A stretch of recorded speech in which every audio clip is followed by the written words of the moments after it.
I'll start recording this here. And then I'm going to record the audio on this.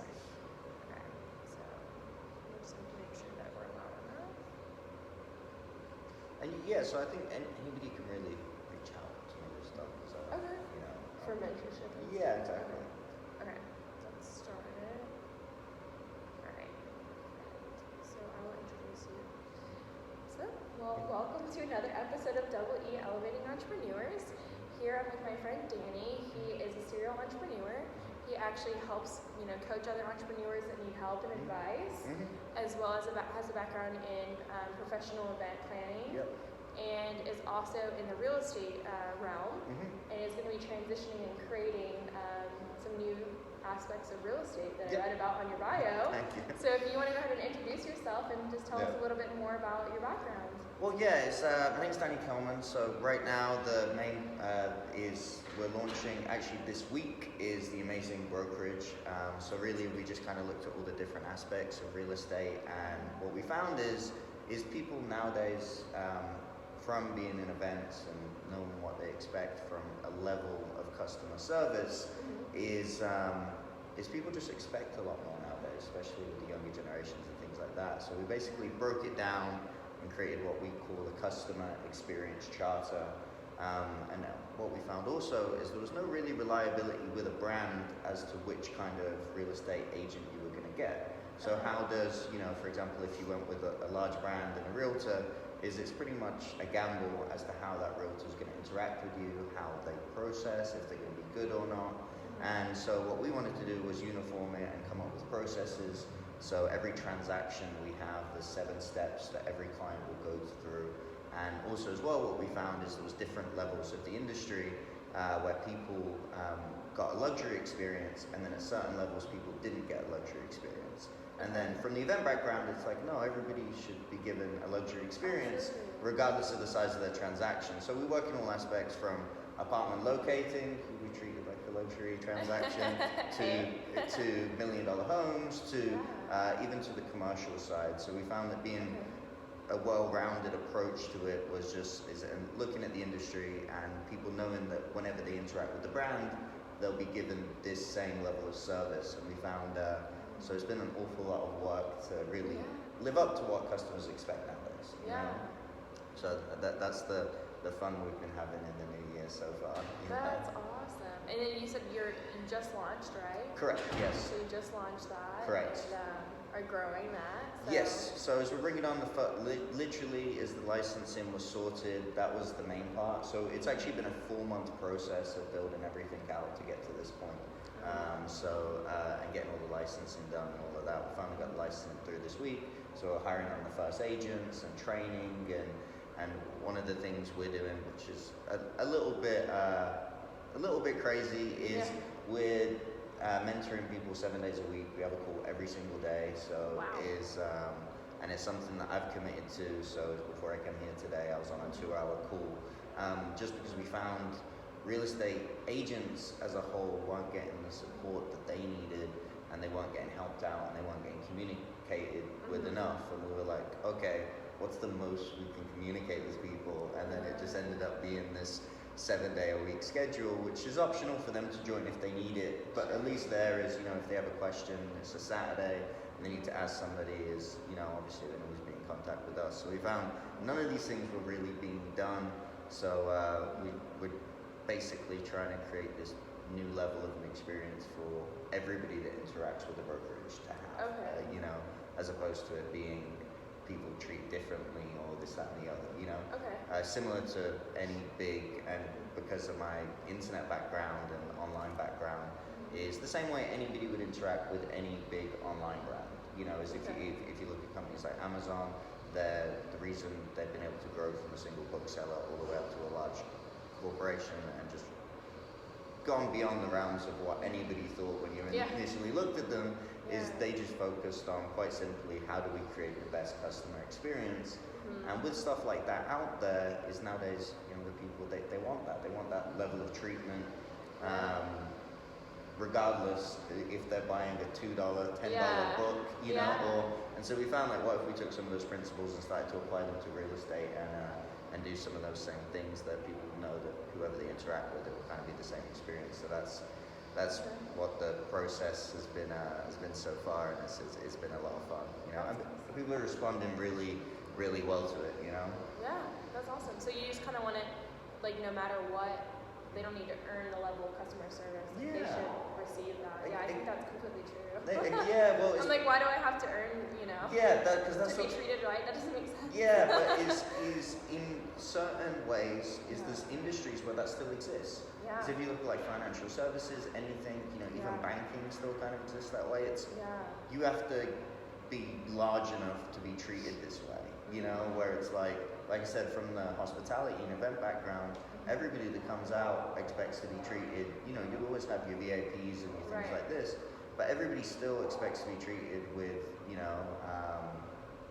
with a certain level. So that's why we just go, so, and as well as what we found is there was no accountability in real estate. So let's say you're having a bad experience and you're like, I don't like this experience. There's nothing you do about it. So realtors. Exactly.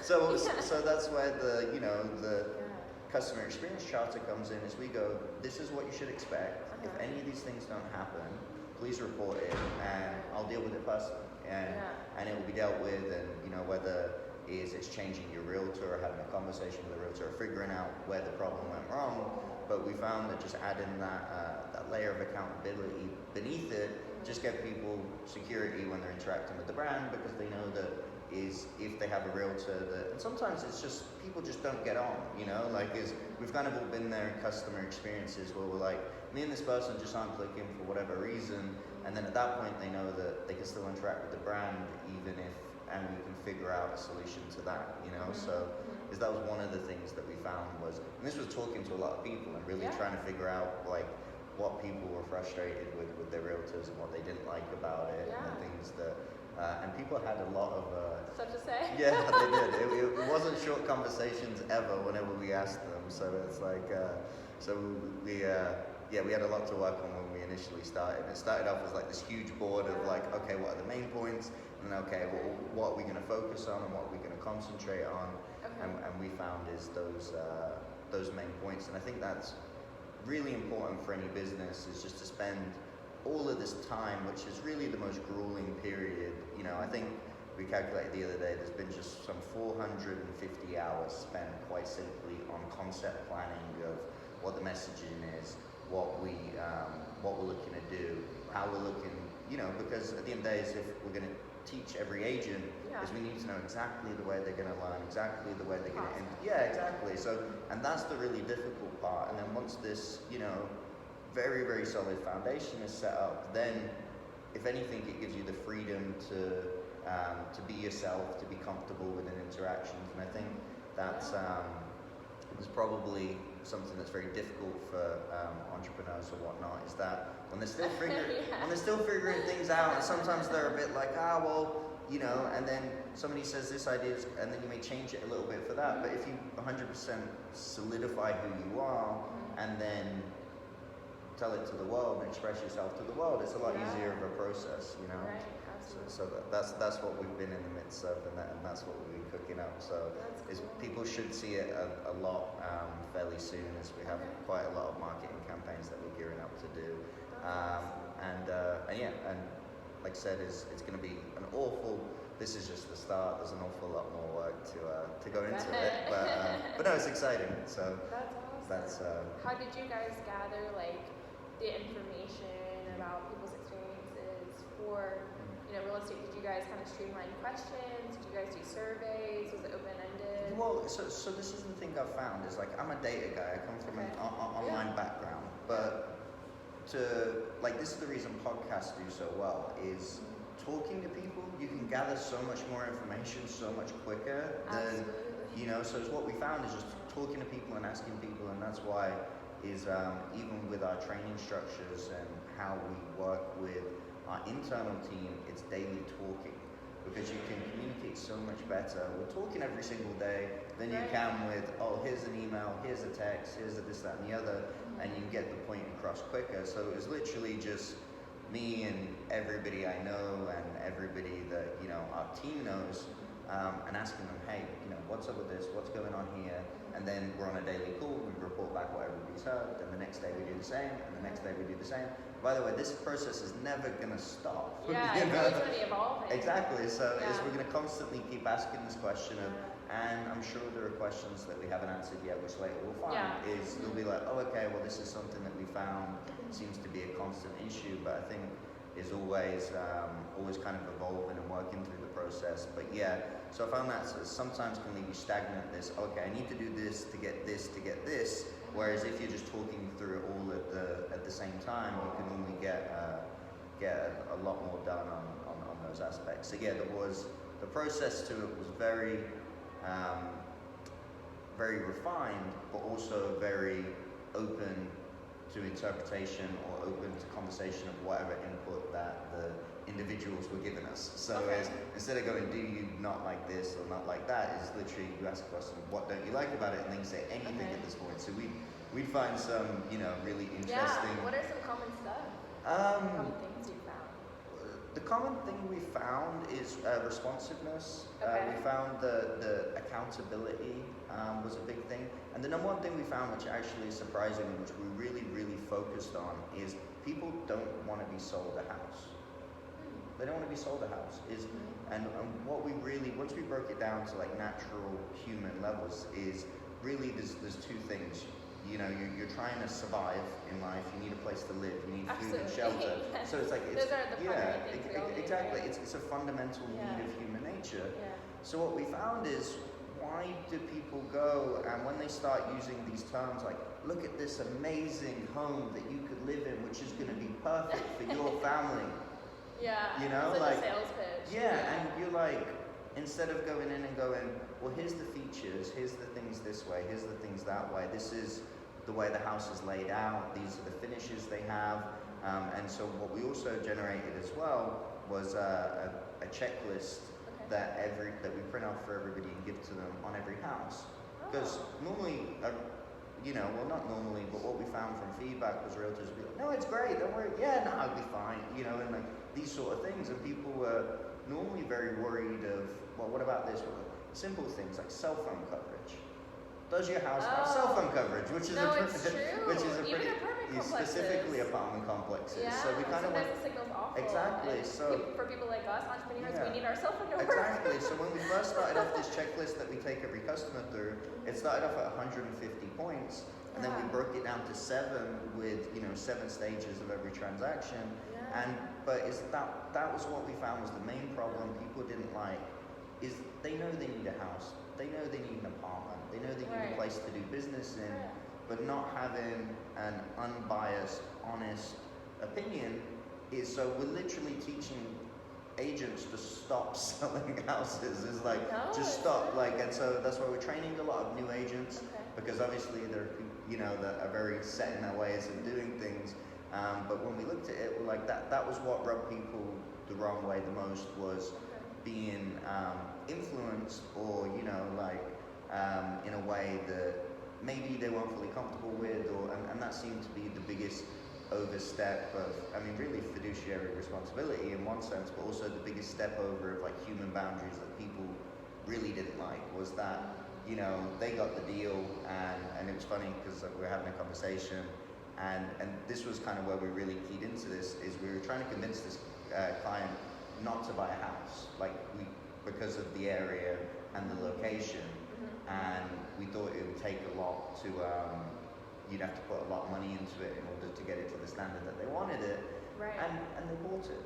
But afterwards, when it came to them and they had to put a lot of money into the project, they weren't upset with us, because we'd been open about the fact that, hey, we think this is gonna, take a lot of work to get to where you're envisioning it, as opposed to, oh no, it'll be fine, just go ahead. Being honest. Yeah. So it's like, so it's people that. value that transparency. Exactly. So we have this concept of being your agent for life, instead of just this one kind of transaction. So we've also built a life plan. So we sit down with everybody and go, what's your life plan? Okay, you've got an apartment now.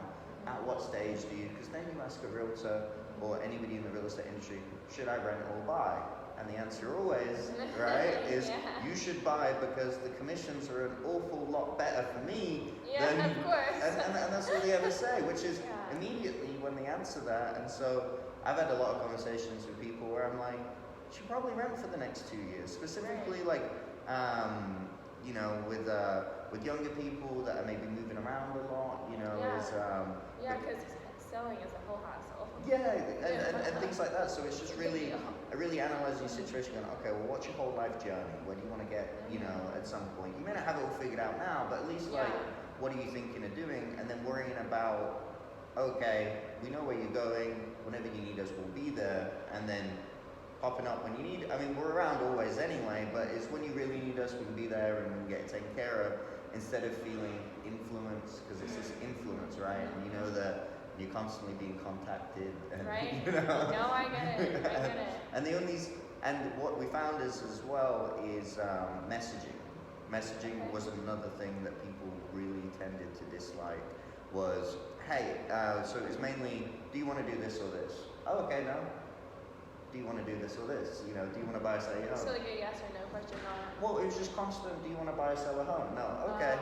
Hey, do you want to buy or sell a home? No. Okay. And so it was like, but people, and so what we've been working on is large content programs and informational programs, content videos, just exploring the area and finding out and educating people on this is what's going on because it's interesting, you know, and being in touch with them, going, well, this is what we're doing. These are the projects we have going on. This is the stuff we've seen cool in the area that's happening. And these are the things we're excited for. And then people are like, oh, and by the way, they always know that we do real estate. So if ever they need to reach out, we can do it on their terms instead of. So we found that was kind of a big one for people. And then also as well, another thing we started to focus on is we found that people don't necessarily buy houses. So let's say, for example, I know it's whenever we say this, people are like, so I've got a lovely house for you. It's 5-bedroom and it's out in the country, just past McKinney, right? My family, we used to have a ranch here off of 380 in McKinney, so I used to live, but it's on the other side of that, right? Okay. And it's a lovely house. Do you want it? No. Why not? But you want to buy a house. And so what we found is the more important thing to people, and this was only from talking to people, because we had these joking conversations, and it was lax. Instead of me trying to sell them a house, we just talk about what's wrong with, you know, what upset them, and what we found, people buy living in a community. People, whether it's a work community, whether it's an apartment community or whatever, is people want to live in a community, and that's actually where we live. So we found is by focusing on community and things going on in the community, that's going to be our main focus, as opposed to, and then, you know, these new projects. I mean, we're in Frisco, you know, it's like, so it's like, it's like there's always new projects going on. There's always exciting things to talk about. There's always exciting projects. So we really want to focus on that and what's going on in the community, rather than, you know, this quite simple repeat of the same question over and over again. I found when I got into real estate and was looking at working with different brokerages and looking at, you know, the way they did business and from a different industry, because I was a bit like, I'm not that comfortable with this. And I think that's why a lot of real estate agents have a hard time, is because they're not, there's something, you know, that can be. So what we're finding is we're really attracting those people like, oh yeah, I completely agree with the way you guys are going about doing this, and we really like, and we believe in, you know, treating people this way, because at the end of the day, everybody around us is transacting real estate, everybody, you know, so it's like, you don't have to force them to transact real estate. They will, if they feel comfortable and they feel they'll get an honest opinion, and they feel respected and treated, you know, and they're given a certain level of experience that we hold ourselves to, and we're like, and if we don't do these things, it's our fault, you know.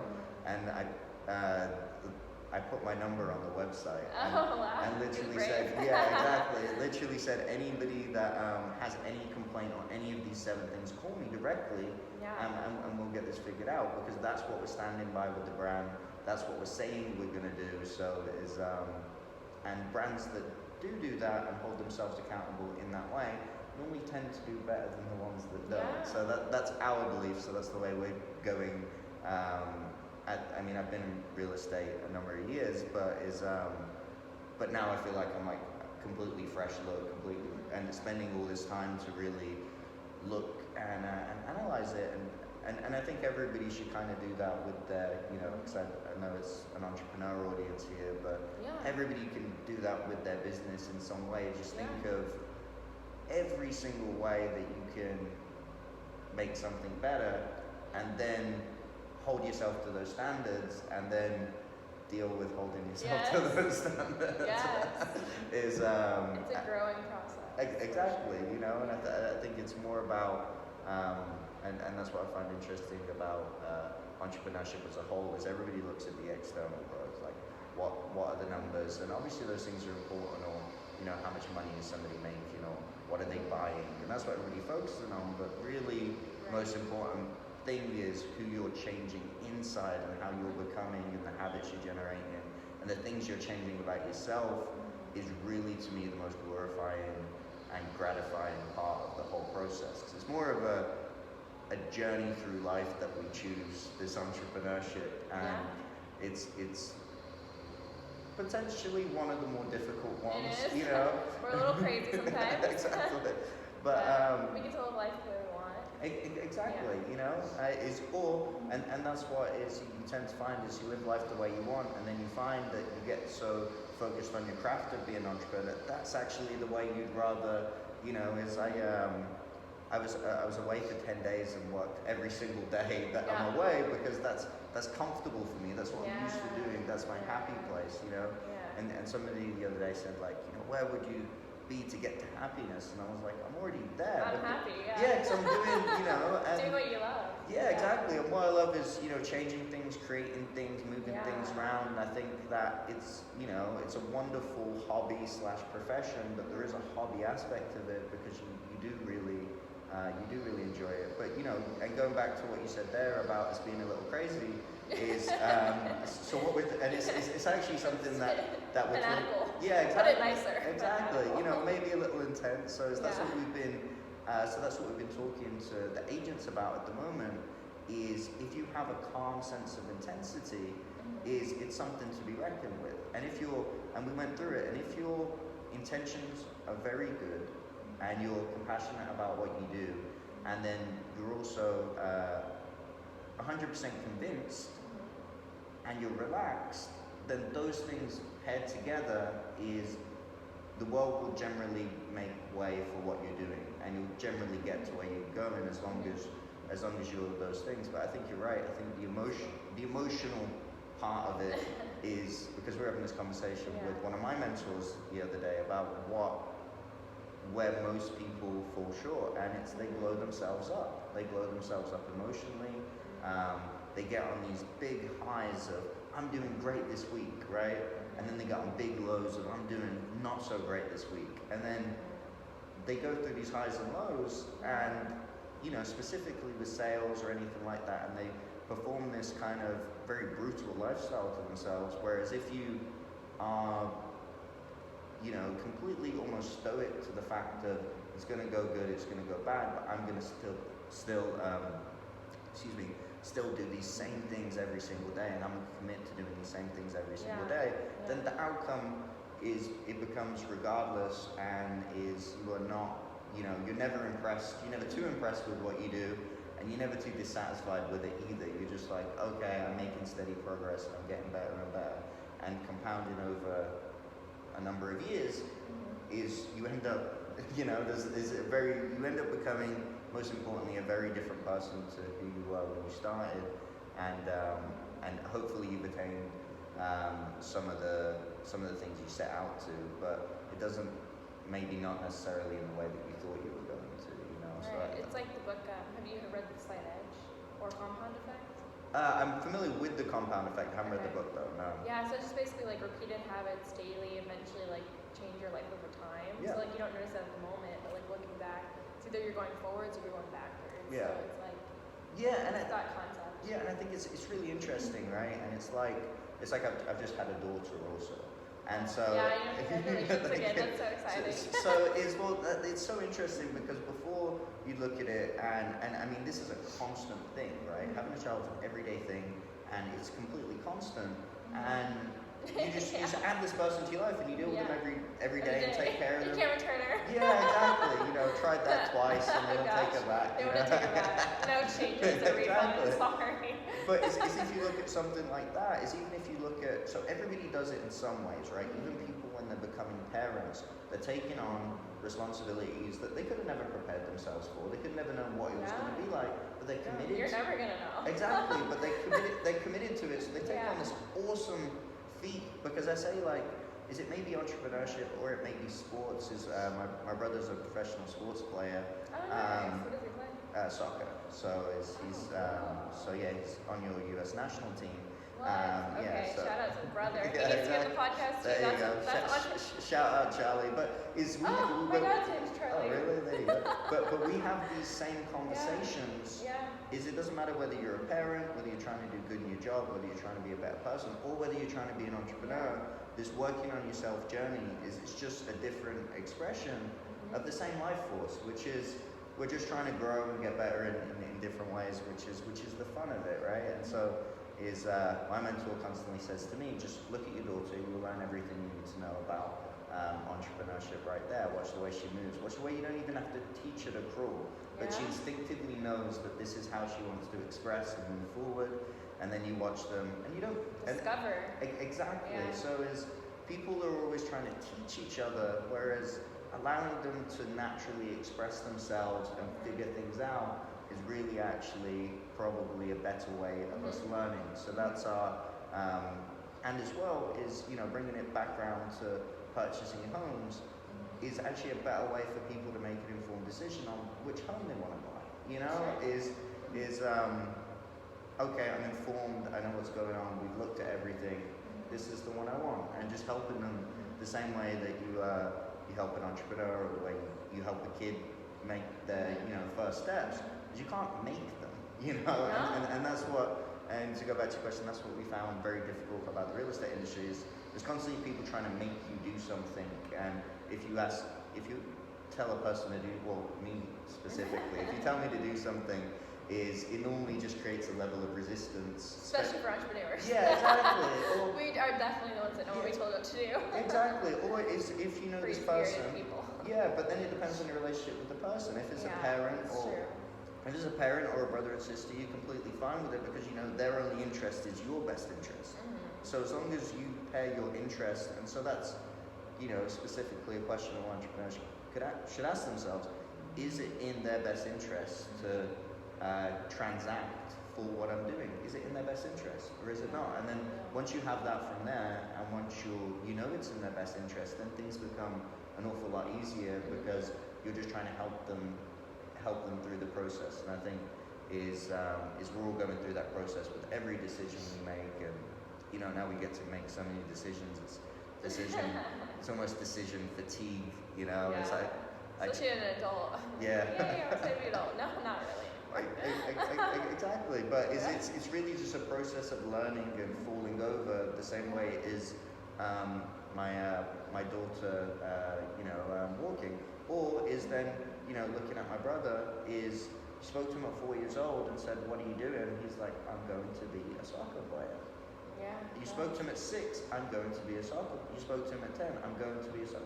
And now he's only 19 and he's professional. So it's like, but for him, is people go, oh, he's so young, and it's like, he's been doing this 16 years, and he's been that focused on something for 16 years, so he's young, but he's determined. Exactly, so I've been in business 14 years now. It's been the determination of 14 years of, compounded hard work and getting punched in the face, and, and all the nice, lovely things that you get to have, but it's when people see it, they're like, oh, well, it's I can do this for a year, and then in 2 years it may be here, but really as you see it's over an awfully long time that things tend to add up, and that's actually just the way it is, and then that's the way that I've experienced it anyway. Is of course there's always different situations and scenarios for everybody, but I still think is if your main goal is the internal growth, then you're going to grow your whole life until it's just going to be a constant growing effect. So that's kind of my my view on entrepreneurship or or business, or even just being a person in general. Because, like I said, I don't think it's just for, I think anybody. It's for even somebody working in or anybody that's trying to express themselves in any way. It could be rock climbing, it could be, but there's a level of dedication that it takes for everything that, in all honesty, is if they're having difficulty. I mean, it's mainly that are you dedicated to it? Is it gonna, and I think that's mainly where people struggle, because they get confused about the emotion of it. Emotion's difficult to deal with. But if the dedication surpasses the emotion, then the emotion becomes less forefront and more background noise to what the dedication is. So I think anybody looking to do anything in any way, whatever it is, should, because anybody else I've spoken to about doing anything particularly out of the ordinary or extraordinary, as they call it, has some high level of dedication, and and gives up things along the way, as delayed gratification or something. Yeah, exactly. And which you'll have later. You just have to. Yeah, exactly. And then grind for a while. Yeah, exactly. And then it's like, but it's becoming so in love with the thing that's the only gratification you need, right? Right. It's like, so you don't feel deprived. Yeah, exactly. So it's like, they call it like your flow state. And so I was watching this documentary on happiness where they say people in their flow state. So whether it's like I used to do quite a lot of yoga. I just started back up again actually. It's really good for you. Yeah, but it just gets you in a flow state that you're flowing, and so your flow state could be working on the computer, it could be out talking to people, it could be planning an event, it could be playing a sport. But the more time you spend in this flow state, so the goal really of entrepreneurship is to like what you're doing so much that you're constantly in a flow state.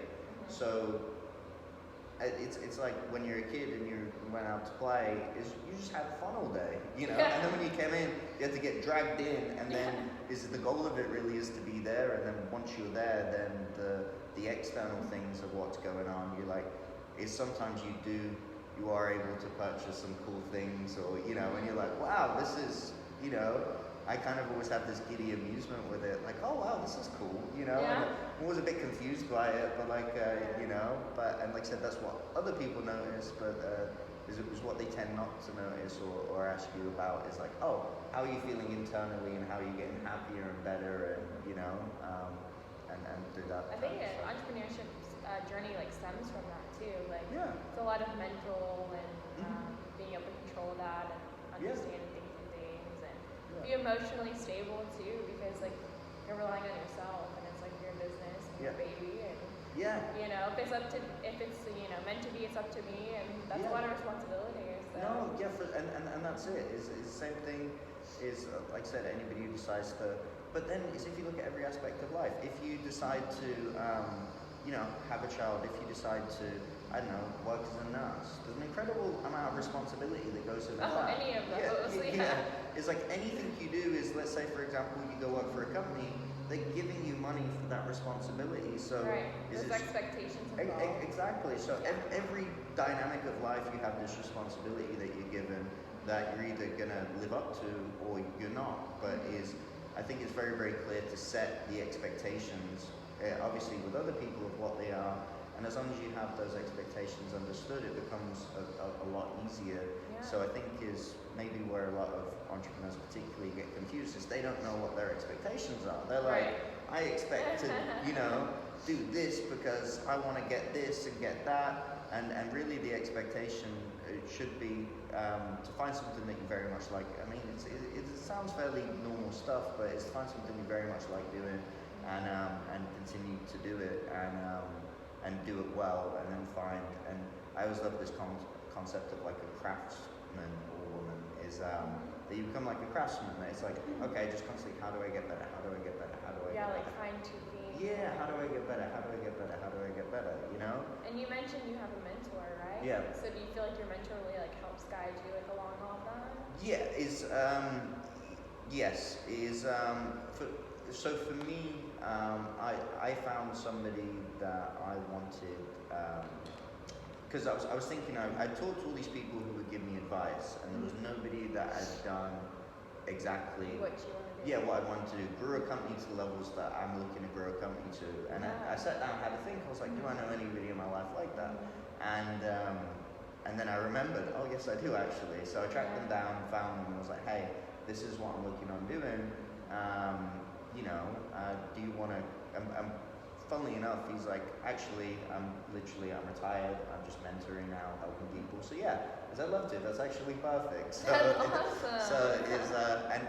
So what that's alignment right there. Yeah, exactly. So it's what we found to go to, any entrepreneurs that reach out to me and ask me any questions, I'll always help them. But that's what I'm really also liking about having the real estate brokerage is we can bring people in and mentor them on their business. So it adds this whole mentorship aspect to it. And we can go, well, hey, here's the formula that we believe is the best way to treat people. And if you agree with this, you can build your own business, make as much, money as you like and, be as successful as you want.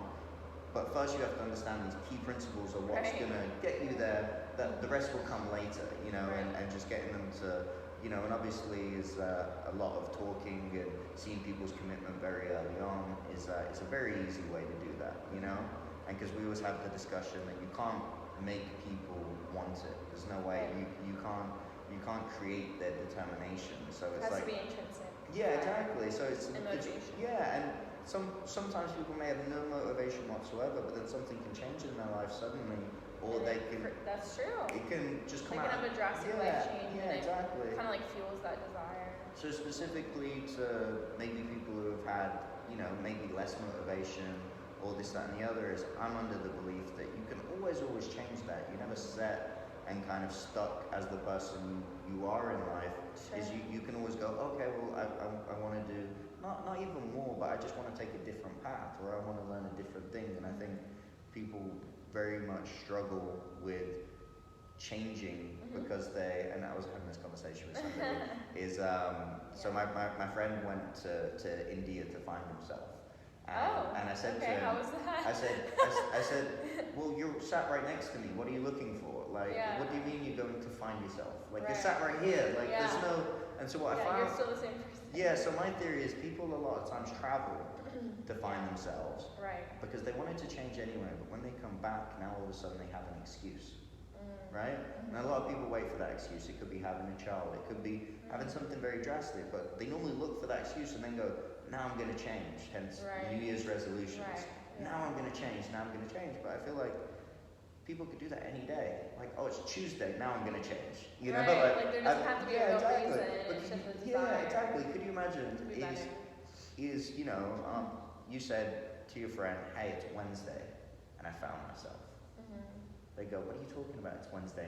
It's Wednesday, and I found myself today because I was doing some deep thinking, and I found myself. And people look at you and go, wait, you didn't travel anywhere?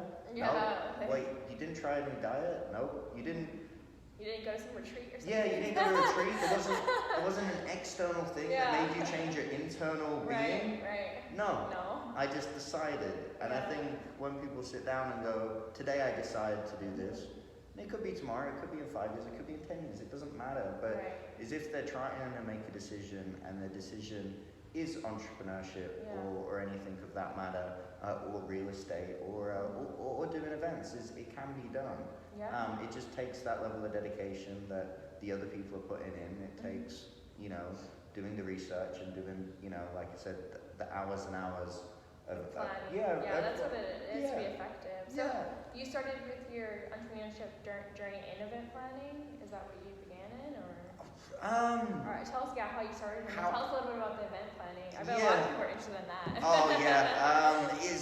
I started entrepreneurship. So funnily enough, is the mentor I now have. I worked for his company when I was one of his companies when I was 19 years old. Well, so, there you go. You never know. Yes. Exactly. So I mean, this is quite a long time ago, and I worked there, and he was a very, very influential individual in my life because he was the owner of all the companies, and he looked. So I was 19 years old, and he looked at me and said, "Oh, you won't work here long. You'll go off and do your own thing, but we'll enjoy you while you're here." Wow. And I was like, "Oh wow, that's really cool." And then so I started off. The original thing I did was I worked at a photography studio in the mall. And then, I love that. And then Yeah, exactly. And then they were doing photo shoots, so I found like, oh, you could do photo shoots for people and charge. So the Oh. Did it go off? No, it should still be on. Oh, did it? I did record. Okay. Did it just stop now? Yeah. Okay. So pick up from that. Yes. Yeah. So I found is you could people very much wanted photo shoots, so we started doing that. And what I found is there was a very strange gap in the market of people that were basically. Girls that wanted to be models would normally go to some sort of agency type event, and then they get charged for these model portfolios, and they'd be ridiculously expensive, and they'd be told they were getting signed to an agency, but they weren't really. They were just, it was it was one of those where it wasn't like it wasn't a scam per se, but it was just not a nice experience for a girl to go through. Oh, you're going to be a model, you're going to be this, that, and the other. I was like, well, we have access to these, photographers. Why don't we just say, look, we will build your model portfolio. We charge X amount, and then you can go to all the agencies and show them your portfolio, and you'll have your professional pictures. Instead of doing it in a roundabout way, we were just like, let's just tell them. So we started doing that, and then somebody saw the pictures. And they invited us down to an event, and they were like, "Hey, we're doing this event. We're planning it. Can we do like a live photo shoot at the event?" And I was watching what they were doing, and they weren't. They didn't really seem to know what they were. So I kind of just took the reins and went, "Okay, well, we're gonna do this, that, and the other, and I'm gonna make this event." Like I was 19 years old at this point, right? So I'm just, I'm allowed to be involved in an event. So I'm like, this is cool, And so I immediately went, okay, let me invite everybody to this event, and I'm having a bunch of people show up. But normally people say that, and so anyway, 600 people show up to this event, and it's like that's quite the event. Yeah. So and from there is people who were doing events downtown said, look, we saw this event, a bunch of people came here. How did that happen? Sure. Like, what's your marketing tactic? And I went, oh, I called people.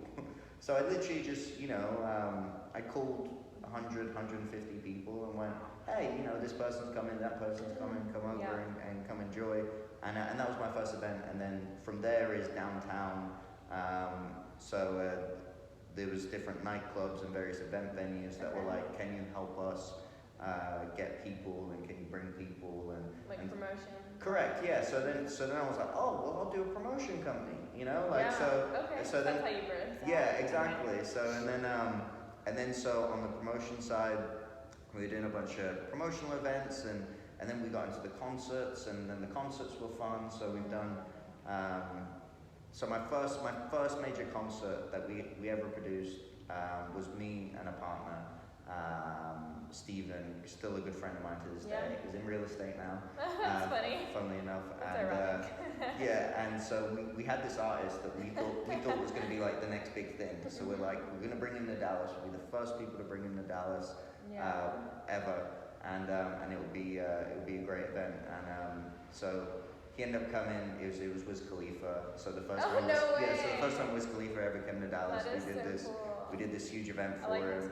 Yeah, but he wasn't as big at the time, and then so our whole concept then was, hey, we're gonna pick these artists, at younger stages that we predict are gonna be big, and then that's a good prediction. Yeah, exactly. No, but we did a bunch. The most heartbreaking one still to me to this day is we pitched an artist to the local event venues, and we basically needed them to match us in funding to do the artist, and they ended up doing the artist that we pitched to them without us.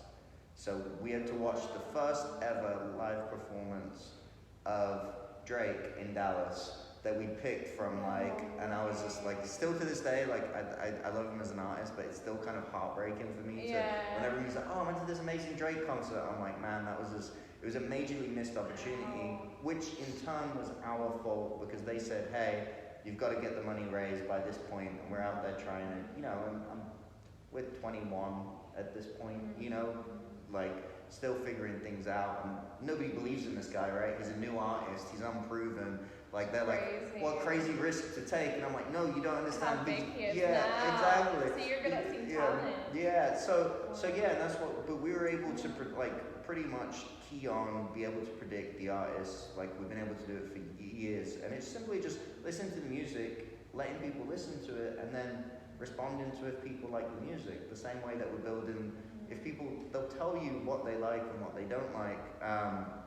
So yeah, that was a lot of fun. So then from there I started up a technology company, which was for online fundraising because of my tech background. Okay. So the first company I was working with my mentor was an online marketing, digital marketing company. So I taught myself how to build websites and stuff like that, and do all the online. So then I was taking the online marketing strategy and pairing it with my events. So is when I was pairing the online marketing strategy with the events, they were starting to get really, really successful. And then we started. What kind of strategies did you use? So at the time it was pretty much unheard of, but I was using Facebook marketing before. That's crazy. Yeah, but this was like click ads. Yeah, exactly. Okay. So we were using but the main thing we found was if we could get the most interesting, cool people involved in what we were doing, they'd invite their friends. So a lot of it was like the original so a lot of the original influencers or that people knew in Dallas, and this was like MySpace, so we were influencing on MySpace days. So we used to send out 125,000 messages a week on MySpace. Did you have that automatic? Yeah, so we built bots back in the day, and we did the same thing when Facebook came about, and then the advertising platforms ended up catching up and becoming so much better.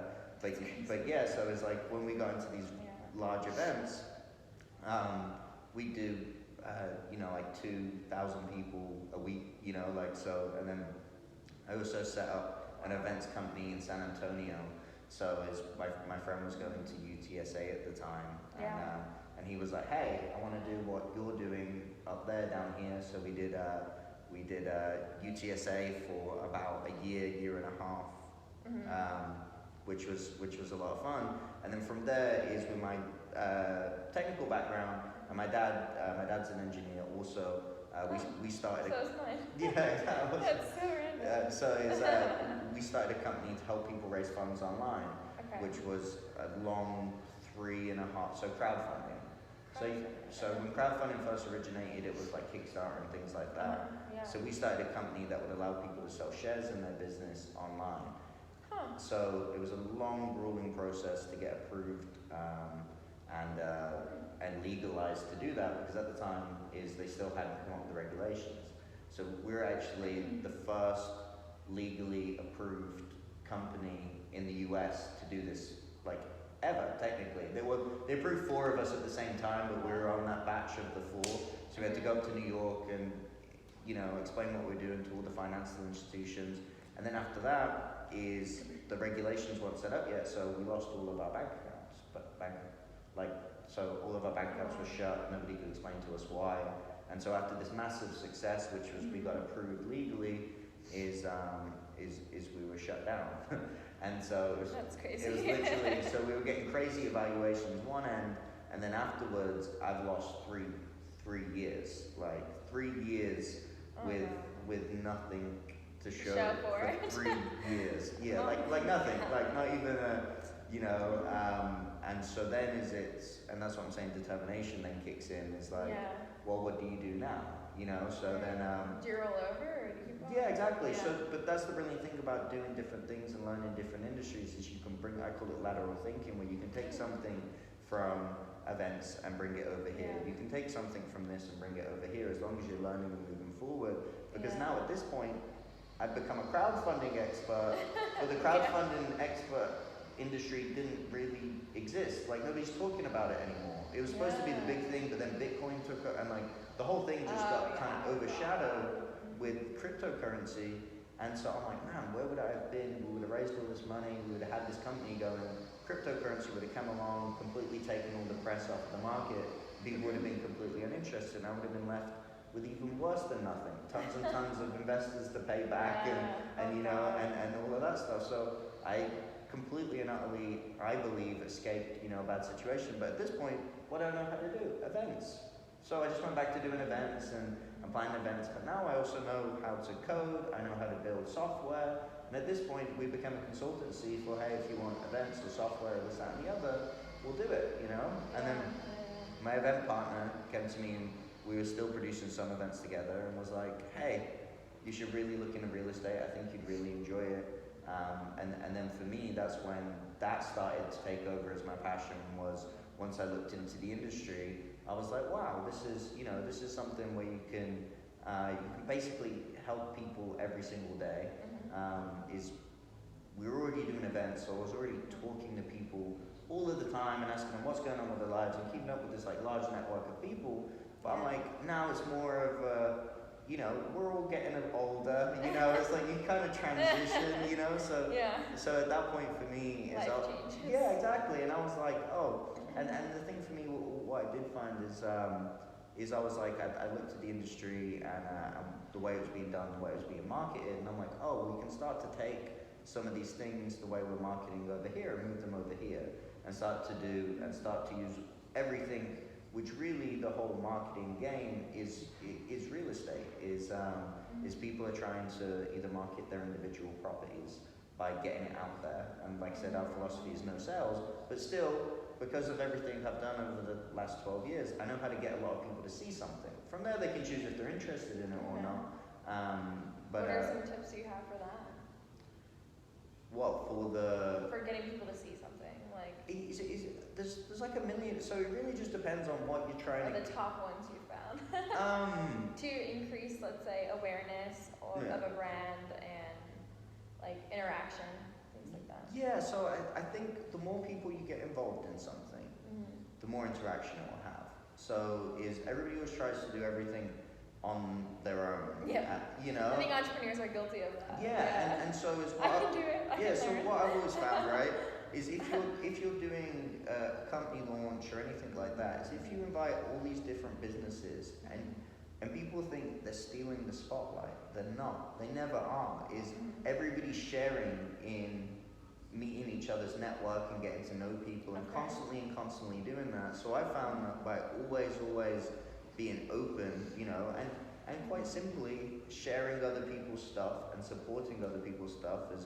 A lot of my friends will attest that. Like, I'm their biggest fan. I'm their biggest cheerleader. Oh, yeah, absolutely. I want them to do, and then when they do have massive successes, you will be surprised by how little that actually, if it's not like an out there success, like an award, people love awards and they'll give them compliments on that, but just like little milestones. And if you're constantly there going, hey man, I see what you're doing, like, that's awesome. I really, even just saying, I watch what you do, like I found this designer, so the guy who does all my design work, for any event I do now and a lot of the companies. I found him, I had to track him down in Marbella. I found this guy's work in somebody in London, I kept seeing it and I was like, whoever this individual is, I can tell the quality of their work. Like, they're awesome. Hey man, what you do is awesome, and like instead of, and I think is anybody that you see that does things that you like or that, you like, that's, instead of having some sort of, which is the most difficult thing to get over because maybe they're doing better than you, or maybe they're doing, is just that, hey, I saw what you're doing, that's awesome. Appreciation, not competition. Yeah, exactly. And then, hey, I'm doing this, how do we do it together? And and I think, so that's what we found with events, is to get 1,000 people, roughly, we found that to get 1,000 people to a venue, you would have to get 100 people involved. It's a 1 to the 10. Wow. But what happens is, once you get 100 people involved, there's a slight skew in it, and then you end up getting around 2,000 normally, but just to be safe, it's like, because it will get crazy and it will go with the hype. So I think is if you overcompensate for awareness, because people think, oh, well, 500 people have seen this, so is what we found is, so the New Year's Eve event that we just did the marketing for and all of that stuff, which was at the Statler this year. So I think close to like 750,000 people saw it. Wow. So that's specifically now, like that's how many people have to see something, and then from that a certain amount of people clicked onto it, and everybody who clicked onto it saw it 38 times since then. Oh Wow. So that's how much people. So I think people feel like they're not getting any traction, or really the numbers just aren't big enough to give, to give them any traction. And I think the same also with real estate. Also, we're looking on working with developers and how they get the word out about their community. Like new build communities, apartment complexes, also, commercial developments. And it's all of these things, the outreach is they think the numbers are solid because they're like, 10,000 people saw this, this isn't, and it's like, but now to get noticed in today's world has just gone up like, every time there's a social media evolution, it just goes up and it becomes so much more competitive that you just have to make sure it's seen far more times than anybody else's. So I found that with homes also, is get them seen the most. That's the most likely that somebody's gonna purchase. So I think that makes sense. So I think but the collaboration is, so if you go, oh well, if you have this many followers and I have this many friends, and what I used to do is whenever we had a new Facebook page, I'd invite every friend of mine round to my house. I was going to say to your page. I was like, no. I would log into their Facebook and personally invite every single person on their friends list. So you invite 30 friends around, right? And over a time, and we did this also as well. We used to do this with influencers. So we go, look, here's free tickets to the event, but we're going to sign you up to Hootsuite. So Hootsuite at the time was a place where you could constantly post on social media. We said, look, you're planning for 15 posts on these days. These are the conditions if you get tickets to the event. We need you posting, but now we have your login. It's hidden on the Hootsuite, obviously, but we've got all these synchronized. This is our agreement, and it'll post these 15 times. So I would literally get 60 to 80 people signed up on this. So you times 60 people by 10, 20 posts is just the math. So one time, are you familiar with A&M? Yeah. So I get a call which is, hey, we're doing a concert in A&M. From A&M? Yeah. And I've never been to A&M, right? Me either. Are you good for time? Yeah. I'm just making sure. Yeah, so it's, I get a call, we've got a concert down in A&M. It was Fetty Wap, Cheat Codes, Mike Stud, Black Bear, and I'm literally like, some of these artists I'm Googling, I'm listening to their stuff, and I'm like, so is funny story about him, but oh really? Yeah. And so I get this call, and they're like, hey, we're doing this concert down there. Ticket sales, we're not getting any traction whatsoever. We're 10 days away. Can you go down there and make tickets sell, right?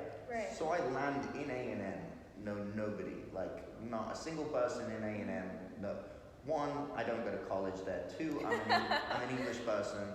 I'm an English. Yeah, exactly. Well, I'm like an alien. They're like, because you're not like Texan. Yeah, they're like, well, do you go to college here? No. Where are you from? England. What are you doing here? Like, it was just. I love Texas. Yeah, exactly. It was a very strange experience, and it was funny because I'm like, oh, we're doing this concert. Here's some tickets, and people I think some people just thought I was like making it up, so what we did was very, very quickly is we hit every local organization that we could. We got involved with every local organization. We had them post it. We had some 100 students, so we went from the 300 tickets we had sold to 2,500 in 10 days. Oh my God. Of just hectic work. I still wasn't happy with it. We could have done 5,000 people at this concert. We just weren't able to get into it as quickly enough. But that's really, is when you look at student bodies and things like that, is I went and met with every fraternity. I was literally walking up and knocking on frat houses and going, what are you guys doing? I've got, okay, we can do these free tickets for you and that and the other. But I think it really comes down to people trying to stay away from the hustle by using the online marketing terms, which I'm awesome at also, and the other thing is quite simply pay for it. Is if you're paying for advertisements and you're paying a lot of money for advertisements, then and you can figure out a way to make money from your advertisements, then you've got a very good formula, and we do that on a lot of events now. But these are the free ways that I had to do before advertisements worked as targeted as they do now, where it's a lot easier.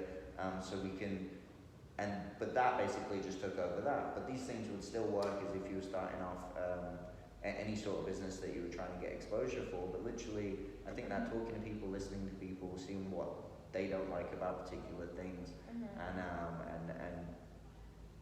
figuring out basically what your dedication is, what your game plan is, and what you're looking to do, and then just doing that. But like I said, doing it in a way that you're convinced, you understand what you're doing, and you've got everybody's best intention, and you'll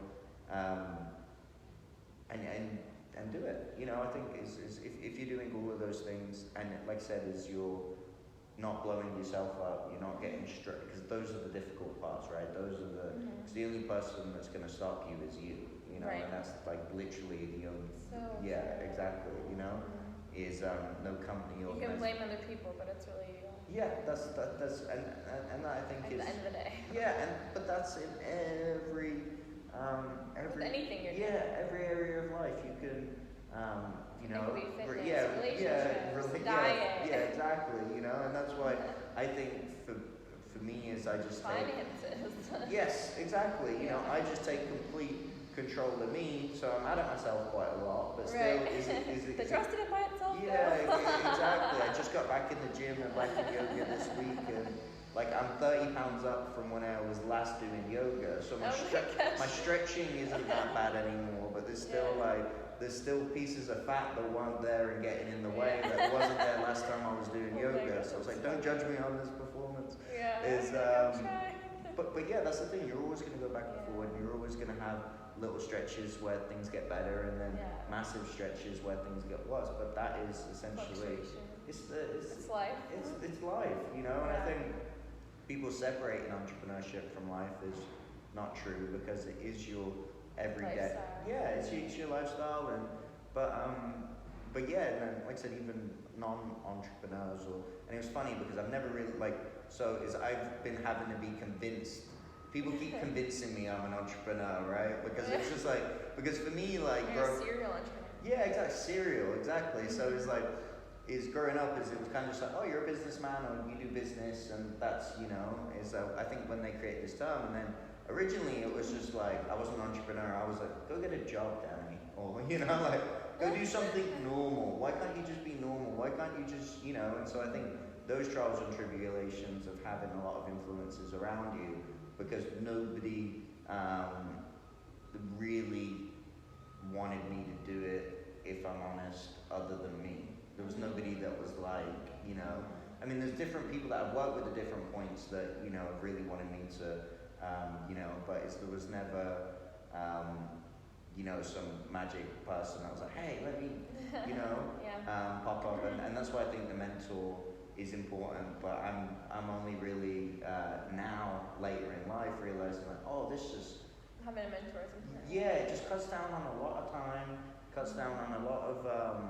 I think it's just, hey, what do I do here? And having somebody to go back and forward. Because I was talking to one of my friends who I kind of mentor, and he basically had to pay for something that was like, I think it was like $28,000. And he's like, oh, I had to pay this $28,000. And he's like, I keep trying to complain about it, but I can't talk to any of my friends, because they're like, how can you pay this $28,000 invoice that he was not happy about, because he could have got it and he was selling it and he was making more money on it, but he couldn't negotiate the price, so he was only making a certain amount of money, but there was nobody else that he could have that conversation with and have it open and honest, and them not be in some ways mean to him or judgmental. Other than me, because he's like, yeah, you know, it's just, oh, well, this is what you need to do, and this, that, and the other, because I'm in that game of, okay, how do you make things profitable? How do you deal with different business issues? How do you solve? Because we're talking more about solving something. Everybody else is just concentrating on the bill, or the, you know, like, so we're concentrating on, oh, okay, well, what are you getting for it? Is it worth it? Because he was buying basically used parts to piece them together to make, and he's doing extremely well at it. Like, he's doing amazing. And he moved here from England. Literally. Landed on a sofa with his fiancée, wife, no idea what he was going to do, and now is $1 million business, you know, 4 years later, and I make fun of him all the time until he does his work, and he never comes out, but yeah, so we're having this conversation about this, and we're discussing that, yeah, you can't have these discussions with people that aren't in. It's like having I'm talking to you like sometimes me and my brother joke. Because I don't watch a whole lot of football or soccer, Yeah. So sometimes you have and I'm like, just put the ball in the back of the net, stop worrying about it, And like he finds that simplistic approach. But if he needs to talk to somebody very in depth about a certain movement that he needs to do, I have no idea about that. I can't. But that's where a lot of people fall wrong. Is they need a very in-depth, knowledgeable piece of advice on a certain movement or a certain decision to make. And then they talk to the friend at the bar, and the friend's like, just do this. Don't worry about it. And then you're like, that's a great decision that he's never made before for himself, either way, or they'll go around and ask the people closest to them who they're, like I said earlier, with the real estate transaction, their main thing is, because they care about me, so they're going to make the best decision for me, but their best decision is to protect you. So theirs is, no, don't do that. What if you make... So finding somebody that's in your realm to mentor you, that has those are the life that you want. Right? Yeah, exactly. So it's good.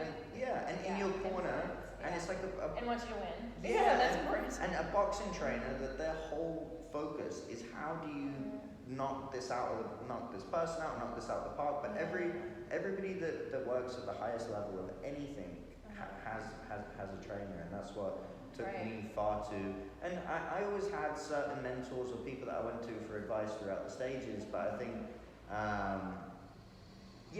I've always had somebody, that's done more than me that I've always gone to that have helped me through certain stages. Maybe I didn't listen so much when I was younger, Yeah. But I think it's definitely important, a super important part of it, because, like I said, that very specific movement to you can mean literally life or death. This could be you being on the streets or in business, and you're gonna ask a person that has so check what their route is. Yeah, exactly. And then also make sure that they've got credibility. A family member that wants nothing more than just for you to be safe, and this is not the safe road, and this is not the normal road. Because those people, and I have family members like that just want you to be safe, and that's all, and that's lovely, and that's amazing that they want you to be safe, but you want to do these things because it's a natural urge. It's like when people originally went on the ships to discover, different continents, how this country was discovered, Do you think the parents were like, oh yeah, that's a great idea, you should definitely go on that boat going that way? And it's the natural human urge for expansion and to find things that were really fulfilling here, not trying to be an entrepreneur. We're trying to, it's a lot deeper than, it's a lot more natural, and there's a lot more to it. So when people are like, you're trying to be an entrepreneur, this, that, and the other, it's like, no, it's just human expression taking that form in a certain way. So I think yes, if your spirit or whatever, your soul, your mentality, your being, your whatever you want to call it, is saying, hey, I want to do this thing, then if you really want to do it, dedicate and figure out how to go do it and enjoy it while you're doing it. And then if you don't, then maybe find something else, and that's okay if you find something else, because it's, you'll figure it out along the way, and it will change, it will transform, and it will mold, and it will maybe become a different thing as to what it started at. But I think maybe a message to any entrepreneurs out there is just go do it, and enjoy expressing yourself, because we were talking about this, is entrepreneurship is the expression of yourself to the world through a certain medium, whether it's business or in your case fashion, or that's all you're doing, you're expressing yourself. Some people do it through music or playing sports, but that's really all we're doing as individuals, so don't feel bad about it, or everybody's going to express themselves in certain ways throughout their profession, and just is find an expression and a version of yourself that you like, and then project that forward to the world. I think would be maybe a good sum up. From that. I was going to ask you one more question. So you mentioned it took you a while to get to a mentor, or to realize that you needed a mentor. So for some of the younger entrepreneurs, or like people starting out, is there other avenues you recommend? Yeah, because I think let's say they can't afford a mentor. Yeah, and I think that's have access to I think that's the issue, right? Is that's the problem with mentors at the moment, and we've been talking a lot about this because they really, really frustrate me. I really don't like I don't like, I wouldn't say the industry, but I don't like it, you know, I don't really like any sort of form of, but because it's very, it's just very wrong. Well, from what I see anyway, because you know, I get approached pretty much all the time, like, hey, be a mentor and learn how to do this and learn how to do that. I have friends that do it. I've been approached to do it, sell online courses a few times, and I've gone through the strategy meetings of them. And to me is, I'd say the best way.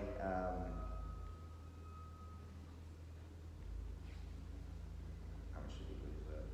You're good. I'm good. Yeah. And to me, I'd probably say the best way to find a mentor is maybe go work for one. You know, so find somebody that's doing what you're doing, or you want to be doing. And also as well, it's like it's a mentality. It's like you could work in any job and be mentored by that job.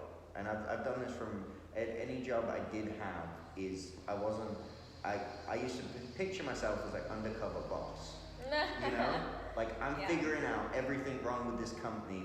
So everywhere I went was research. It's always research. So I think is maybe the best place to find a mentor is go to somebody that's doing what you want to do, and say, hey, let me help.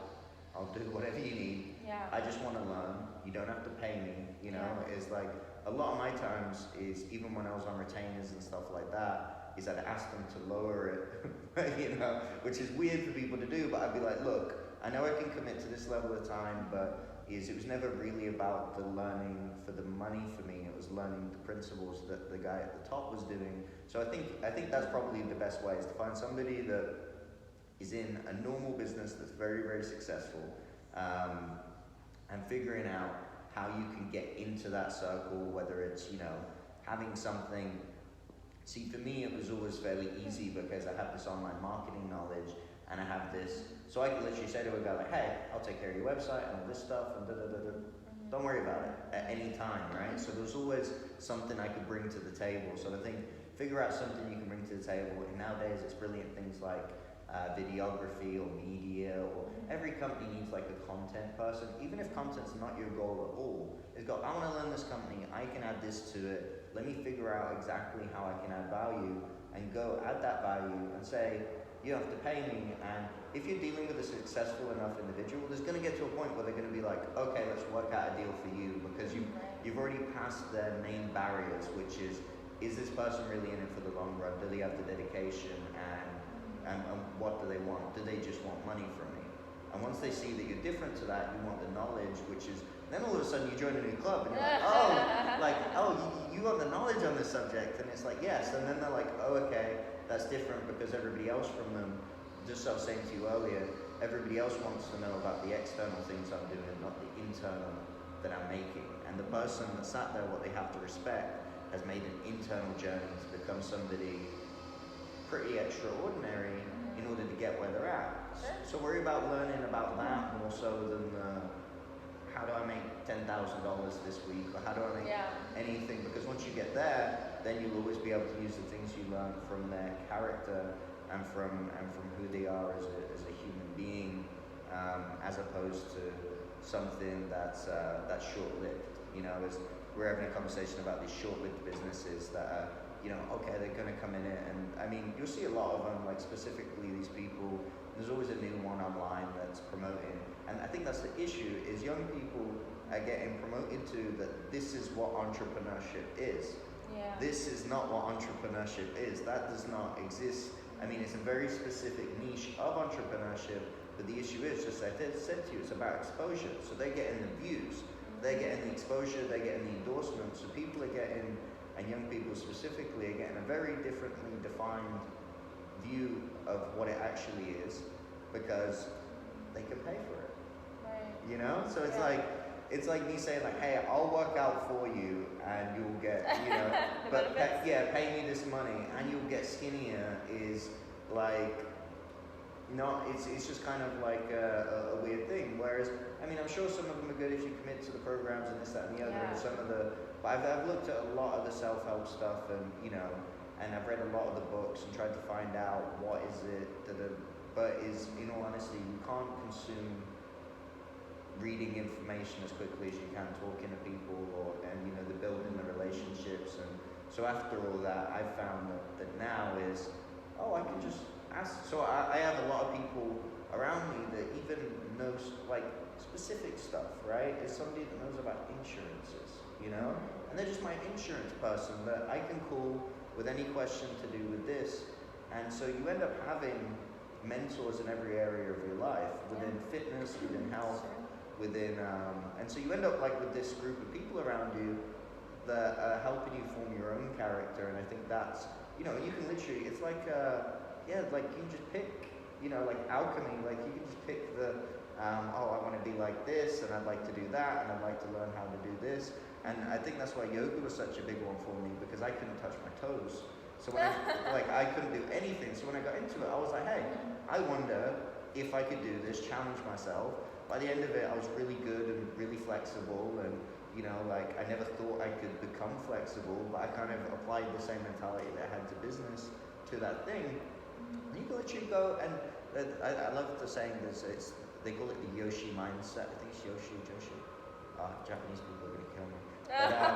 But it's a Japanese saying, however miswrongly I pronounced it, that you have a beginner's mindset when you approach stuff. And what people are very bad at is they allow their ego to get in the way of the beginner mindset, instead of just going, I'm going to learn this thing, you know how to do this thing, and I'm going to learn it very, very quickly. And I think that by having, I've had different people in real estate like that, that have taken me under the wing on like very large real estate deals, and then you start to see how they construct these extremely large commercial deals, and then you go, I can apply those same principles to a local gym, or I can apply those same principles to a local restaurant, and which I've been working with recently. So it's like, and I worked on all that. I was just like, let me help. How do I help with this stuff? And they're like, nobody just helps us. And I'm like, well, you learn that way. Exactly. So I think that's probably, instead of looking for people to pay and looking for people to idolize online, is maybe look for somebody locally that's doing business and specifically morally in a way that you want to be, and the things that you agree with, because that's as I found out recently. Yeah. You're familiar with that conversation. Yeah, exactly. And so that's what I'm saying. So that's what you run into. You go, I don't agree with this person morally, and that's why is make the right alignments. Yeah, exactly. So it's like very early on, as I was approached, 21, 22, influentially, by people who wanted to partner with me to own nightlife venues. But I looked at the long run of that and saw the people who, and they didn't look like the happiest people in the world to me. So I was like, the main goal was happiness, and I was like, well, this is going to be a short term where I'm going to meet a lot of people, I'm going to learn a lot of things, and I'm going to network a bunch, and I'm going to learn marketing very, very well, and then I'll apply that to later in life. So what you're doing now may not end up being what you're doing, but it will still take you along your journey to get there. So I think that's probably, so, and I understand it's difficult for me to find mentors at the moment, because I think that's probably the best way to do it is, and then even if it's somebody that's not like where you want to be in 10 years, it could just be somebody where you want to be in 2 years. It could be. It could be so far out. Exactly. It's like it doesn't have to be like a long-term relationship by any means. It could just be, and they'll always be around, and you'll always do stuff, and you'll always partner with them on things, and they'll know who you are, and then they'll recommend you people, whatever you're doing. So you may pick up 5 or 6 along the way. Maybe somebody who's just a step above you that's going to give you some time, but don't be like, oh, well, this guy on the internet's telling me I'm going to make 800 million, and you're only telling me I've got to work hard for this. It's a difficult decision to make. But this one's, very highly likely of success. This one is, unless you're looking on doing what they're doing for a business model, which is saying mental very loudly on the internet and charging people to come into, and that's not everybody, of course, but that's what I think a lot of people are influenced by, because it's promoted so much, is that's what their model is. So If that isn't what you want to do, if that's what you want to do in business, go after those guys 100%. If you want to sell business, I think that's what they say.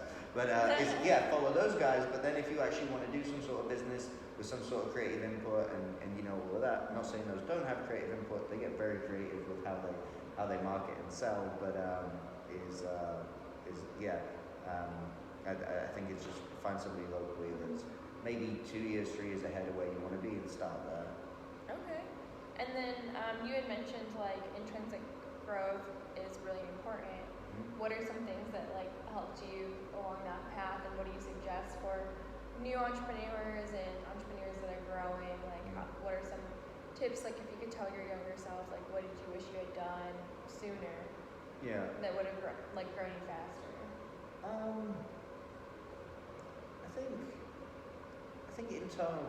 It's such a internal. I know it's an individual thing. Yeah. Yes. So it's such but a. overall, is there anything specific you feel like really helped? Well, no. I think it's who do I want to become? Like who do I see myself being? What kind of people do I look up to? You know, that's not the same for everybody. You know, no, definitely not. Yeah, because it really depends on what you're trying to accomplish. Yeah, and then so whoever that you know, and then you can start to model from there. You know, is okay to do that. How do I wake up in the morning? How do I do things? How do I think about myself?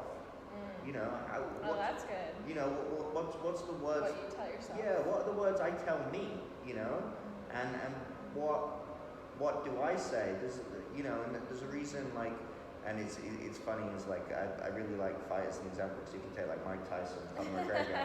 They will say like, I'm the best, because they're externalizing their self-talk. Right. Because the second they stop thinking that, they lose. And doubt gets in their mind. Yeah, and it's about being aware, not necessarily, you know, having doubt. Is you're aware of the things that are going wrong, or you're aware of the things that can happen. But I think that is deciding and being aware of your self-talk, and then going. And I promise you, it's like most people are intrinsically good.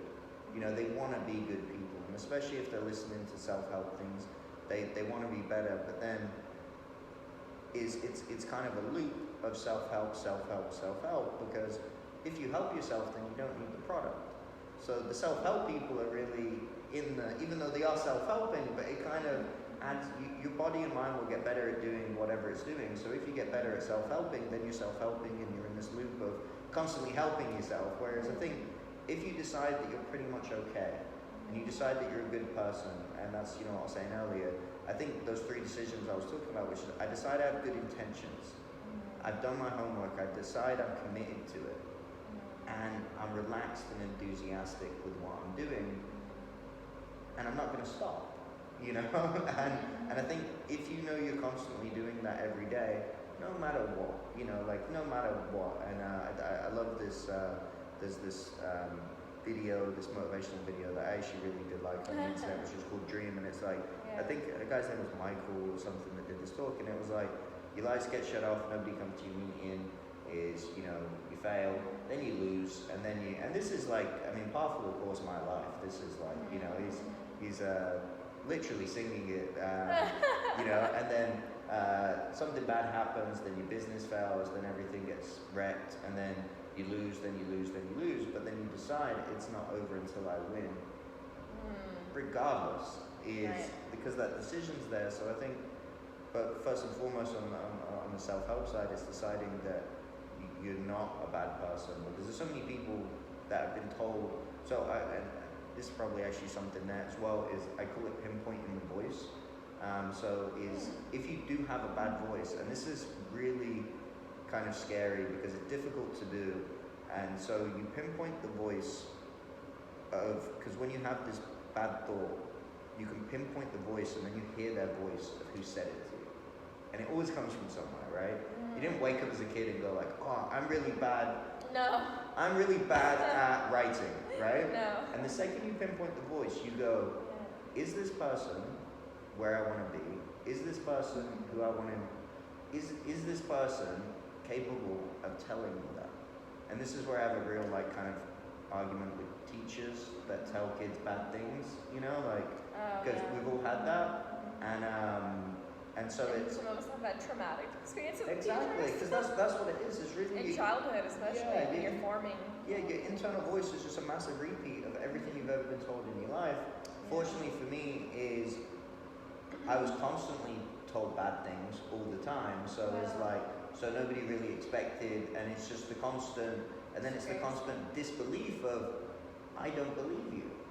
And then once you start finding people that are talking about what we're talking about here, and you start to realize these people exist that have to also get rid of every negative self-doubt that was placed there.